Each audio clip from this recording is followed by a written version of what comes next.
رب لك الحمد، رب لك الشكر، رب لك الفضل، رب لك المنة، رب لك الحمد لله رب العالمين، والصلاة والسلام على أشرف الأنبياء والمرسلين سيدنا محمد وعلى آله وصحبه ومن تبعهم بإحسان إلى يوم الدين. إخوتي في الله، السلام عليكم ورحمة الله وبركاته. maanta biidni illaahi subxaanahu wa tacaala waxaan ka hadli doonaa siday culimmadii waaweynada islaamka uga faa'iidaysan jireen waqtigooda. markaa insha allahu tacaala maanta tusaale waxaan soo qaadanaynaa shaykhulislaam ibnu taymiya oo magaciisa dhabtaa loo yaqaanay axmed ibn cabdilxaliim ibn cabdisalaam. كان شيخ الإسلام ابن تيمية رحمة الله عليه لا ينفك عن المطالعة والكلام في العلم وتقريره. شيخ الإسلام ابن تيمية رحمة الله عليه وهامدا كدحبحن علمك iyo mutaalacayintiisa iyo akhrintiisa iyo taqriirintiisa isagoo taa inoogu warramayo ardaygiisii loo yaqaanay ibnu qayyim raxmatullaahi calayhi uu inoogu soo guurinayo kitaabkiisa loo yaqaano rawdatu lmuxibiin ayaa wuxuu yidhi maalin maalmaha ka mida ayaa waxa ii sheekeeyey sheekhaygii ibnu taymiya. dabeeto wuxuu igu yidhi ibtada'anii maradun, maalin maalmaha ka mida ayaa waxa igu bilaabmay xanuun. dabeeto wuxuu igu yidhi dhakhtarkii cilmiga mutaalacayntiisa iyo akhrintiisa iyo taqriirintiisa wuxuu kugu siyaadinayaa xanuunka. dabeeto waxaan ku yidhi laa asbiru calaa dalik, saa ku sabri maayo ee waxaan kugu maxkamadaynaya oon kugu xujaynaya cilmigaaga miyaanay ahayn naftu haddii ay faraxdo tii difaacda xanuunka. naftu haddii ay faraxdo oo ay faraxdi gasho mid ay dabeecad ahaanta jirku ay awoodaysato dabeeto ay difaacdo xanuunka miyaanay ahayn. dabeeto wuxuu igu yidhi balaa miisaa way tahay. dabeeto waxaan ku yidhi fa ina nafsii tasuru bilcilmi fataqwa bihi tabiicatu faajidu raaxatan.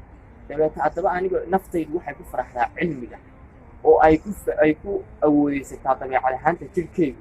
dabeeto waxaan ka helaa raaxo. allahu akbar.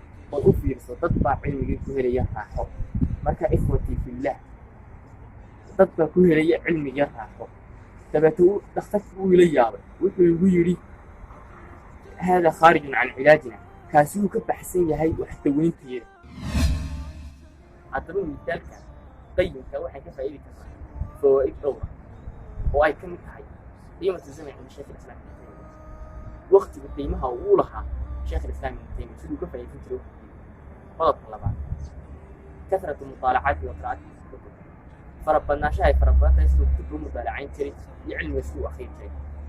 qodobka saddexaad, المصائب والامتحانات التي تصيب عليك لا تغير مسارك العلمي إذا كانت عندك همة عالية وعزيمة صالحة. مصائب تبي امتحانات كلها تدرسها وبدل كلام وتظهر علمك هذا أكثر هاي همي للسرع يبقى أنت ولا ولا شيء.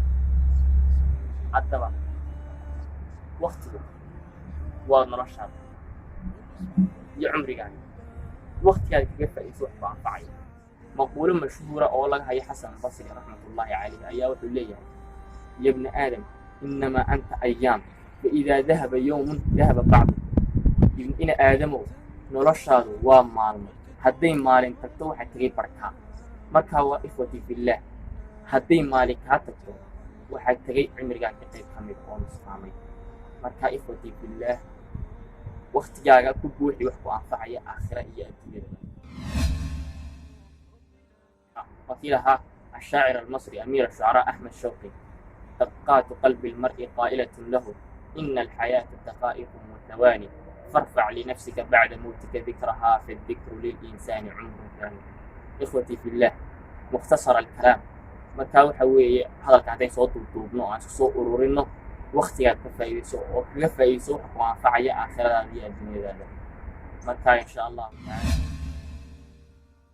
إن أحسنت فمن الله وإن أسأت أو أخطأت فمن نفسي والشيطان. والسلام عليكم.